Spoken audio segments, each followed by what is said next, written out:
maravilhosas! Olá, maravilhoso que eu sei que tá aí também! Sejam muito bem-vindos a mais um Elas em Casa. Se você ainda não assistiu o episódio passado, por favor, corre lá e assiste, que deu uma base para toda essa conversa que a gente tá tendo aqui. Agora, se falar, não, eu tô muito ansiosa, preciso assistir esse primeiro. Então, fica aí com a gente, porque o assunto vai ser muito bom hoje. E, para você que não sabe, a gente está tendo uma conversa sensacional com o Dr. Jonatas. Seja muito bem-vindo de volta, doutor. Feliz demais de estar aqui, uma honra.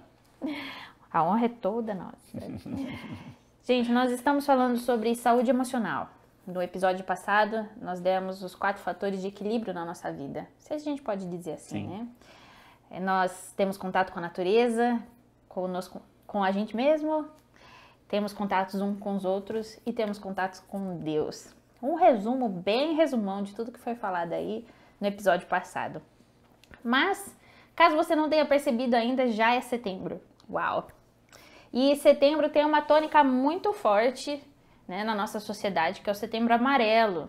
Fala aí em prevenção à vida, né, no combate às doenças emocionais que levam a gente a tirar a nossa vida. E, doutor, a gente pode assim dizer, né, que a grande maioria, uns 95%, não chegam à vontade de tirar a sua vida de um dia para o outro. Sim. Né? São sempre sinaizinhos, são sempre fatores que vão aparecendo na nossa vida que vão indicando que a nossa saúde emocional não tá boa, né? Exato.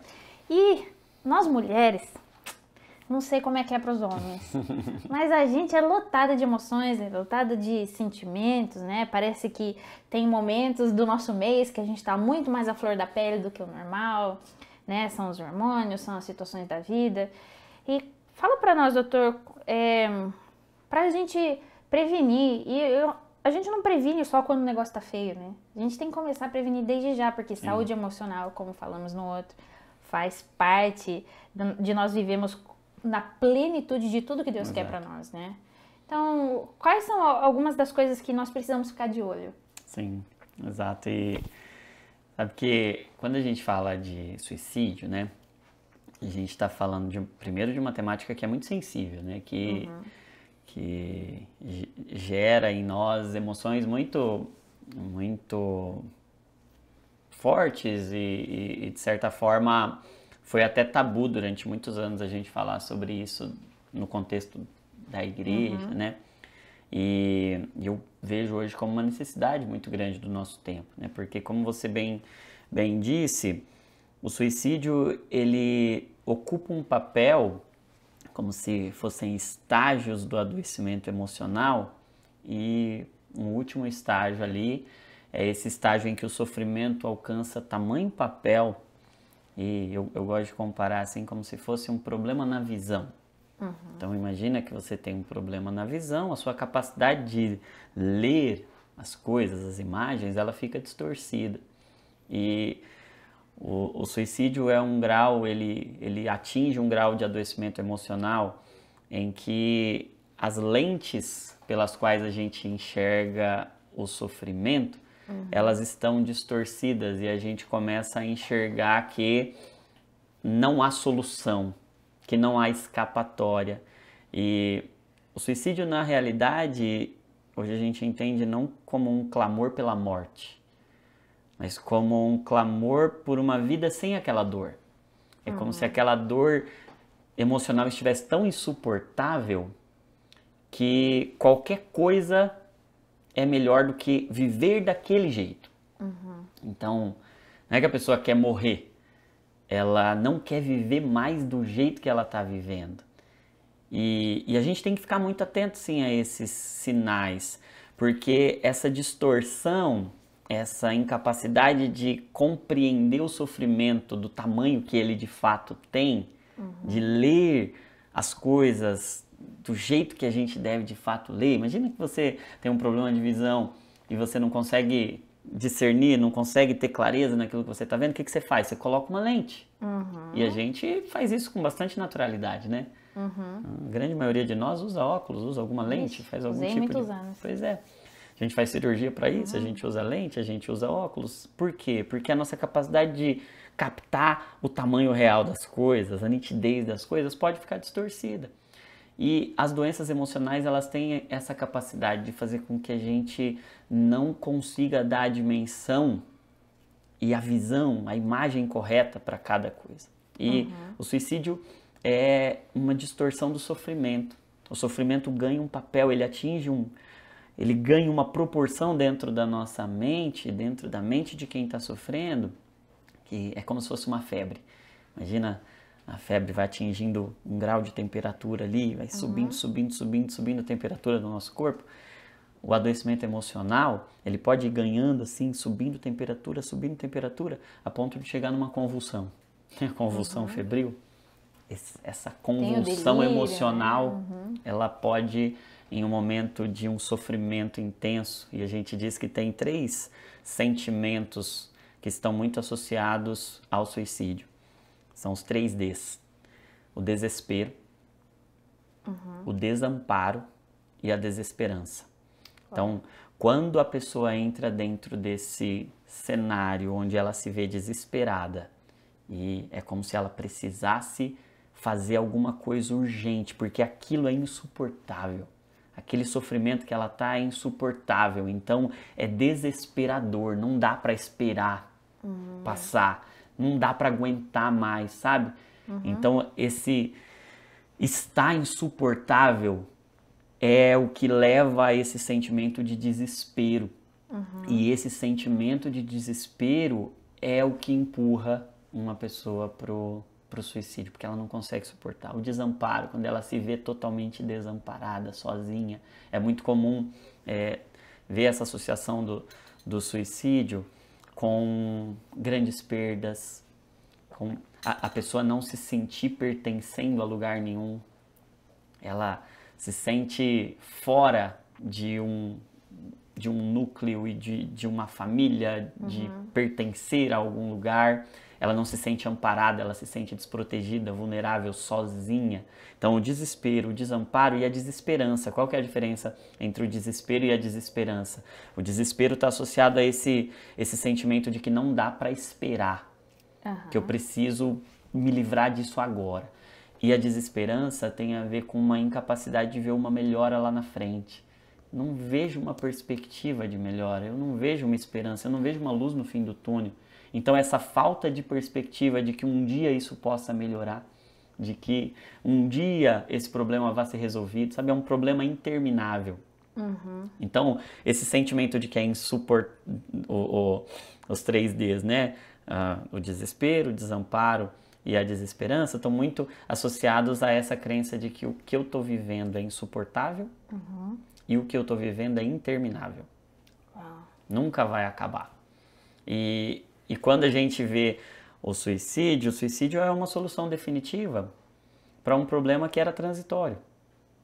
Mas que a dificuldade de ler esse problema nas lentes, as lentes estão embaçadas, adoecidas, e aí a pessoa acha que é interminável. E aí ela vê aquilo, a experiência dela é que é insuportável. Sim. E aí isso pode levar muitas pessoas ao suicídio, e a gente tem uma preocupação muito grande com isso, e a gente precisa falar sobre isso, porque geralmente tem sinais que começam a ser evidenciados. E a gente precisa hoje, como igreja mesmo, como igreja, não só se atentar para a gente, porque a gente tem visto pastores, cristãos, homens de Deus, mulheres de Deus, de fato, mulheres de Deus, homens de Deus, mas que pelo adoecimento e por esses sinais, por vezes, passarem batido. E a gente continua andando, mas a luzinha está acesa lá no painel. E essa luz acesa no painel precisa ser respeitada, e precisa ser compreendida, e precisa ser entendida, né? Então eu digo que tem 3 coisas que a gente precisa fazer quando a gente identifica essa luzinha no painel. Né? E quais são essas luzes no painel que podem se acender? A gente precisaria de bastante tempo para falar sobre isso, mas basicamente, né, quando a gente começa a vislumbrar, quando a gente começa a perceber, e no cristão, por vezes isso não vem como eu quero tirar minha própria vida. Vem como pensamentos assim, bem que o Senhor podia me levar, né? Bem que eu podia dormir hoje e não acordar amanhã. Às vezes é até uns desejos assim, travestidos de piedade. Jesus podia voltar lá. Mas não porque eu quero Jesus, mas porque a minha vida tá tão insuportável que eu quero escapar logo desse sofrimento. Uau. Então, são sinais que vão apontando. E aí tem um monte de sinais físicos e emocionais, né? O desânimo frequente, problemas para dormir, e a falta de interesse e a evitação de compromissos sociais, o isolamento que vai aumentando, problemas relacionados a dores crônicas que começam a aparecer com muita frequência, dor de cabeça, dor nas costas, dor muscular, e a gente vai vendo que são sinais que vão acendendo ali. E aí dentro desses sinais, quando alguém falar perto de você, aí fica o recado para como é que a gente pode prevenir, como é que a gente pode ajudar essas pessoas, né? Alguém falou isso perto de você, alguém começou a dar sinais. Tem 3 coisas que a gente pode fazer. É um protocolinho chamado ROC, né? ROC de R, O e C, não o ROC de rock and roll. O ROC é o R de reconhecer os riscos, de reconhecer os fatores de risco, de identificar que, poxa vida, essa pessoa está, e o risco, não tem essa história de que, quem avisa não faz, quem fala não faz, se a pessoa está falando é porque ela não vai fazer, ela está querendo chamar atenção. A gente não pode cair Pode nessa... pender para esse lado, né? Pender para esse lado de que, não, se quisesse fazer mesmo, fazia, não falava. Não, a grande maioria das pessoas que se suicidaram, elas avisaram, elas falaram sobre isso, elas deram sinais. Então, reconhecer esses sinais é uma parte importante. A gente precisa estar atento às pessoas que estão à nossa volta. E a gente precisa falar, esse é um tabu que a gente tem, é que falar sobre isso aumenta a chance de acontecer. E não, falar sobre isso diminui a chance de acontecer. As evidências já mostram isso. Quanto mais a gente fala sobre, quanto mais a gente expõe, traz para a luz, menor a chance de acontecer. Então, primeiro é reconhecer. Segundo, nós, o que podemos fazer? Ouvir. Ouvir as pessoas, sabe? Ser ouvido.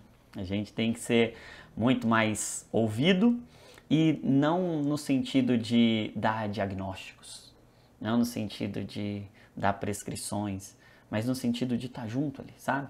Quando a gente se predispõe a ouvir, a gente se coloca nesse lugar de, conta pra mim, o que você tá sentindo? Me fala, verbaliza, coloca pra fora. E a gente tem que ter essa capacidade, essa sensibilidade, nós enquanto igreja, de sermos ouvidos, sabe? De sentar junto, não precisa falar nada. Só da gente ouvir, a gente acha que a gente não pode ajudar pessoas que estão sofrendo, porque a gente não sabe o que falar. É bem verdade. Quantas vezes a gente deixa de se aproximar de alguém porque a pessoa tá num momento muito difícil e você não sabe o que falar. Então você não precisa saber o que falar, você precisa saber ouvir.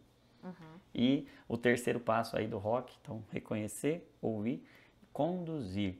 Conduzir a pessoa até ajuda, até um acompanhamento profissional, até ajuda psicológica, até ajuda médica. Não apenas dizer você precisa ir, não, porque a pessoa está fraca. É mesmo que você dizer para uma pessoa que quebrou a perna e você diz para ela assim, ó, é o seguinte, você precisa correr a maratona, lá no fim da maratona você pega uma medalha que vai te... A pessoa não vai conseguir chegar lá no fim. Então, grande parte das pessoas não tem força para ir procurar ajuda. E é importante que quem está entendendo isso tenha mecanismos de pegar na mão. Eu vou com você, eu vou marcar para você, eu vou te ajudar a chegar lá. Então a igreja precisa estar atenta a esses sinais, não só para nós cristãos, que nós não estamos imunes ao adoecimento emocional, mas também para a gente ser socorro, para a gente ser ajuda para quem está ao nosso redor, né? O senhor diria então que, né, uma vez eu ouvi falar que a nossa vida é como uma montanha-russa, né? A gente tem dias que a gente tá mais alegre, tem dias que dá aquela desanimada, tá mais triste, isso aí, né? Isso faz parte da vida, né? Mas o senhor diria que o momento assim que a gente tá vendo que a gente tá precisando dar um check na nossa vida, começar a olhar os nossos hábitos, a olhar como que a gente tá, seria o padrão de coisas negativas que sabe assim, ao invés de ter subida e descida, é só descida. Então, Sim. são uma série de coisas negativas que estão, não é só o desânimo, a reclamação, a tristeza, o constante olhar para a vida e só enxergar o negativo, só Sim. enxergar o que está dando errado. Sim, sim, sem dúvida. A saúde emocional é inconstante. Então, a gente gostaria de viver uma estabilidade emocional, mas a saúde emocional é justamente essa oscilação entre emoções positivas e emoções negativas, entre você vivenciar, experimentar alegria, mas aí daqui a pouco você fica triste, você sente medo, aí você fica alegre de novo, você sente paz. Essa oscilação, a saúde emocional é essa oscilação. Então, não existe constância emocional saudável. Ninguém tá feliz o tempo todo. Exatamente. A constância emocional, ela é um sinal de doença. Quando a pessoa está continuamente, sempre eufórica, agitada, feliz, é um sinal de que ela não está bem. E quando ela está cronicamente também triste, com humor rebaixado, voltado lá para as coisas negativas, isso também é um sinal de adoecimento. Então é importante a gente olhar se de fato a nossa vida tem esses momentos de oscilação, e é importante a gente ver em que nível também a gente oscila. Porque eu gosto de comparar, mas imagina assim, aqui é o zero. O normal é a gente estar aqui no zero. Por quê? Aqui no zero, aqui em cima está o positivo, aqui embaixo está o negativo. Sim. Então, do zero para cima é mais, do zero para baixo é menos. É normal que eu transite aqui entre o mais 20, mais 30, mais 40, e depois eu desço aqui para o menos 20, menos 30, menos 40. Isso é normal. Eu fico ali. Quando a minha linha baixa. E aí, quando acontece uma coisa boa, eu subo, mas não chego no zero. Eu não consigo mais ficar feliz. Então, tanto é que na depressão, que a gente diz aí que transtorno afetivo bipolar e a depressão bipolar e a depressão unipolar são duas das condições que mais estão associadas ao risco de suicídio. Essa linha do humor, ela fica aqui embaixo. E aí, duas coisas começam a acontecer. A falta de prazer. Então, esse sinal de alerta é o que a gente chama de anedonia, essa falta de prazer, você não consegue se alegrar, e aí as pessoas chegam em você e falam, mas você é muito ingrata, poxa vida, você tem tudo, olha para sua vida, e você não consegue se alegrar. E não é uma questão que a pessoa não quer, ela quer se alegrar, mas é a mesma coisa que você chegar, esse exemplo é interessante, porque é a mesma coisa que você chegar para uma pessoa que está com uma crise de asma e falar assim, olha quanto oxigênio, você é uma ingrata porque você não respira. A pessoa está tentando, ela está se esforçando, mas lá dentro tem uma contração, uma constrição no brônquio que impede ela, que ela não consegue. Então é muito, muito complicado a gente chegar para uma pessoa que está numa depressão e dizer, você é uma ingrata, você não se alegra, você tem tudo que todo mundo queria ter. Nossa, a pessoa está tentando, mas ela não está conseguindo. Então, poxa vida, tanta coisa boa e você não se alegra. A mesma coisa que dizer para uma pessoa que está com asma, tanto oxigênio e você não respira. Não é uma escolha. A pessoa está com um processo de adoecimento, de transtorno. E aí a gente precisa ter essa sensibilidade de ver, poxa vida, eu estou perdendo prazer. Então, estou aqui embaixo, não consigo mais acessar lá em cima, onde está o prazer. É como se eu tivesse afundado, mergulhado, e a depressão tem isso, porque a depressão significa afundamento mesmo. Você vê na geografia, né? Tem um plano, planície, tem um planalto e tem a depressão. Depressão é esse afundamento de todo o território mental. E aí, nesse afundamento, é como se a pessoa estivesse submersa, ela não consegue colocar a cabeça lá na superfície para poder respirar. Então, ela não consegue, ela tem dificuldade de sentir prazer e a dor fica muito mais dolorosa. Então, o prazer fica menos prazeroso e a dor fica mais dolorosa. Se esse é o cenário, se essa é a situação, tá vendo que, poxa vida, eu tô cada dia tendo menos prazer, cada dia conseguindo menos desfrutar das coisas e a dor tá ficando mais dolorosa, os sentimentos negativos estão ampliando dentro de mim, é a hora de procurar ajuda, precisa procurar ajuda e o tratamento salva vidas. É muito interessante. Eu já ouvi muitas pessoas falarem, né? Ai, mas talvez seja espiritual, ou porque Deus não me cura, o remédio não é de Deus. E, né, eu costumo falar assim pra elas, até tava tendo uma conversa esses dias, falar assim, quem deu a inteligência ao homem? Né? Foi Deus que deu a inteligência ao homem. Sim. Então, se Deus deu a inteligência ao homem para criar algo que vai melhorar a nossa saúde, que vai melhorar o nosso estado, vem de Deus. Exato, exatamente. E essa tendência nossa, a gente até conversava um pouquinho antes aqui nos bastidores, né? Paulo diz para Timóteo, né? 1 Timóteo 4,16, ele diz, tem cuidado de ti mesmo e da doutrina, porque fazendo isso você vai salvar tanto a você como aqueles que te ouvem.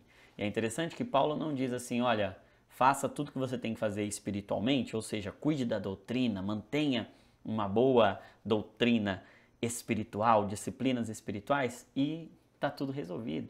Ele diz, tem cuidado de ti mesmo e da doutrina. Por quê?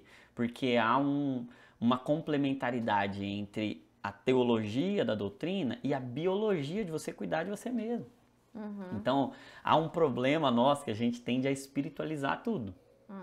E eu não estou dizendo que não há espiritualidade em tudo. E que tudo na nossa vida não é espiritual. Sim, tudo na nossa vida é espiritual. Mas nada é só espiritual, porque nós somos naturais. Nós temos uma biologia, a gente está carregado de hormônios, neurotransmissores, nervos, ossos. A gente tem uma biologia e a gente não pode achar que a espiritualidade em dia, a vida espiritual em dia, vai resolver todos os nossos problemas biológicos, fisiológicos, genéticos. E aí a gente vai conseguir compreender o seguinte, que quando Jesus diz, nem só de pão viverá o homem, mas de toda a palavra que procede da boca de Deus, ele não está desprezando o pão, ele está dizendo o pão é importante, o biológico é importante. E assim como o pão é importante para o corpo, a alma, as necessidades da alma, elas clamam também pelas nossas emoções, pela nossa saúde emocional. As emoções estão para a alma, assim como o pão está para o corpo. E aí ele reforça a importância da biologia, mas traz a teologia. E aí o nosso grande problema é que nós, enquanto igreja, durante um tempo caímos numa cilada de achar que se a gente cuidasse do espiritual, estava tudo resolvido.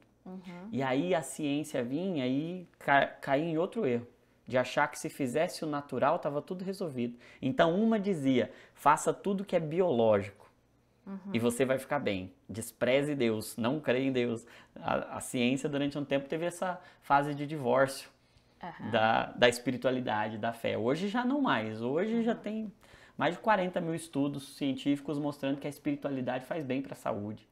E médicos já dizendo com muita tranquilidade, a senhora ora, o senhor ora, faça isso, porque faz bem para a saúde, é bom.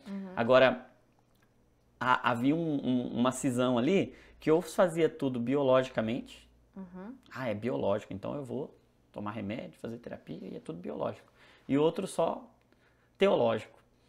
Eu vou orar, eu vou ler a Bíblia, eu vou jejuar. E o que Deus queria para nós? Tem cuidado de ti mesmo, biológico, e tem cuidado da doutrina, teológico. E nós temos que ter esse alinhamento. Hoje Deus está chamando a igreja para essa maturidade mesmo, de entender que tudo é para a glória dele. Então, a gente faz o biológico. Se está faltando, se dá para tratar, se tem medicamento, se eu posso fazer alguma coisa. A gente até dizia antes, parece que da cabeça para baixo a gente pode tomar remédio para tudo. Da cabeça para cima a gente não pode tomar remédio, porque aí é falta de Deus, falta de fé, aí é fraqueza. Não, nós somos inteiros. E estamos aqui nesse corpo corruptível que pode adoecer em qualquer parte dele.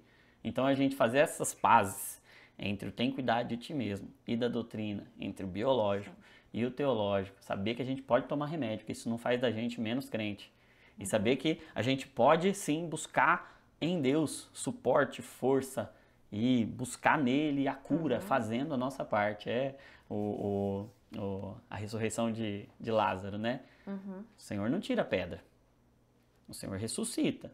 Ele diz, tirem vocês a pedra, eu chamo a morte para a vida. Então a gente tem que ter esse olhar de que o que está no nosso alcance, tomar um remédio, fazer uma terapia, é tirar a pedra, eu vou fazer. Mas o que está ao alcance de Deus, que é a ressurreição, que é trazer vida, é Jesus quem vai fazer. Quando a gente alia essas duas coisas, trabalhe em unidade, equipe, em parceria, em equilíbrio, entendendo tudo como graça de Deus, tudo que Deus deu como graça comum e essa graça especial para a nossa salvação. Então, quando a gente tem esse olhar amplo, ampliado, aí a gente está mais preparado para aquilo que Deus quer fazer, né? E Deus quer ressuscitar, Deus quer tirar pessoas da morte para a vida, da morte emocional e trazer para a vida mesmo nele, né? A minha mãe tem uma frase que ela gosta muito, ela fala assim, não morra sozinha. E ela aprendeu com o pai dela e ela passou para nós e para todos que eu conheço, fala assim, não morra sozinha. Então, mulherada, analisa a sua vida, analise seus sentimentos, analise seus hábitos, como tem estado sua vida. Na outra semana nós falamos sobre analisar como estão os seus 4 relacionamentos, né? Então agora que você viu todas essas coisas, tá na hora de você ter uma experiência extracorpórea, por assim dizer, sabe? Assim, analisa a tua vida, assim, emocional. Como você tem reagido às coisas da vida, como você tem reagido com as pessoas ao seu redor. E às vezes, né, a gente tá aquele sorriso, né, pleno. Por fora. E por dentro tá tão lotado de emoções e isso não é saudável. Sim. Né, doutor? Não é saudável. E deixa eu falar uma coisa, tá tudo bem. Tá tudo bem não estar bem. O que não está bem é você continuar assim. Então, não hesite em procurar ajuda. Às vezes a gente não sabe que tipo de ajuda procurar, então fale para alguém que tem, para algum amigo que você admira, para um mentor, para um pastor. A casa de Deus está mais do que aberta para você. A doença emocional é muito séria, ela é muito presente nas nossas vidas, especialmente pelo estilo de vida que todos nós levamos hoje. Então eu quero dizer para você, mulher, se você não está se sentindo bem, mesmo que você esteja detectando só um negocinho, né? Sim. Há um mês, algum tempo atrás, não tanto tempo atrás, mas eu tive uma conversa com o Dr. Jonatas e eu falei assim, eu estou detectando algumas coisas na minha vida que não são normais.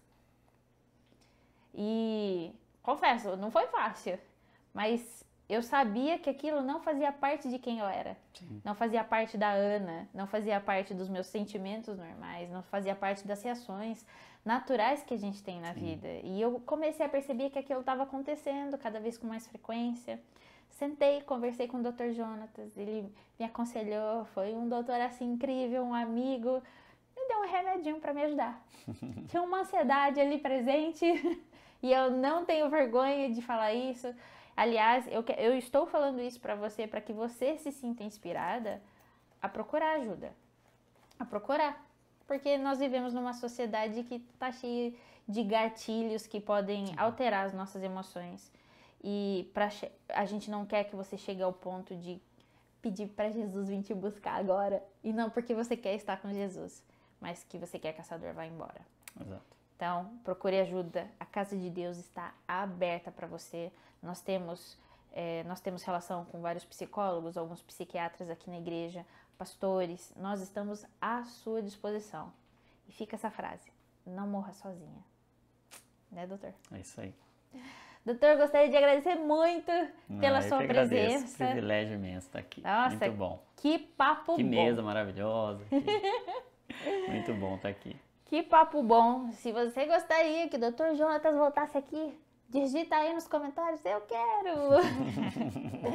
Doutor, nós, a mulherada da Casa de Deus, né? Nós amamos presentear as pessoas que vêm honrar as nossas vidas aqui. Então tem aqui um mimosinho doce pro senhor. Ai, que delícia. Que Deus abençoe sua vida, doutor. Obrigado, viu? Muito obrigado por estar aqui conosco. Imagina, eu que agradeço. Obrigado, de coração. Não deixe de compartilhar com quem precisa. Curte isso aqui para o YouTube entender que esse é um assunto relevante que vai ajudar muitas pessoas. Compartilhe com seus amigos.